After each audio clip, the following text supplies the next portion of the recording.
XFM Express Balita.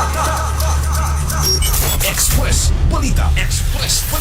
Nakaplagang wala na kinabuhi ang usa ka LGBT member dool sa folk arts nga nahimutang sa Purok 7 Barangay 1 Malaybalay City, Bukidnon. Pasado alas 7 sa buntag adlong Lunes, Hulyo 27, 2026. Giila sa kapulisan ang biktima nga si Nilbert Dunggo Benito alias Betty, usa ka office administration student sa Mindanao Arts and Technological Institute Kunmate o residente sa Purok 10 Barangay Sumpong ning syudad. Subay sa report sa Malaybalay City Police Station, nakadawat sila og tawag gikan sa usa ka CSU personnel. Alas 7:45 sa buntag, kabahin sa nakaplagan niya patayng lawas. Pag-abot sa mga kapulisan sa dapit, napalgan ang biktima nga naghigda sa yuta og nakaangkon og grabing kadaot sa ulo nga gituohang gibunalan og gahi nga butang og abli na ang zipper sa pantalon. Halos nakababa na ang shorts ni ini og nakita na usab ang iyang kinatawo. Sa inisyal nga investigasyon sa kapulisan, gituohang aduna kini nakatagbo nga wala pa mailhing suspek sa wala pa mahitabo ang krimen. Sa pagpaningkamot sa kapulisan nga mahatagan og hustisya ang biktima, gilayon nga nagpahigayon og hot pursuit operation aron mailhan og madakpan ang responsable sa maong pagpatay. Naghangi usab ang otoridad si kinsa man ang aduna impormasyon kabahin sa nahitabo nga makig-alayon gilayon sa ilang buhatan. Sa pikas bahin,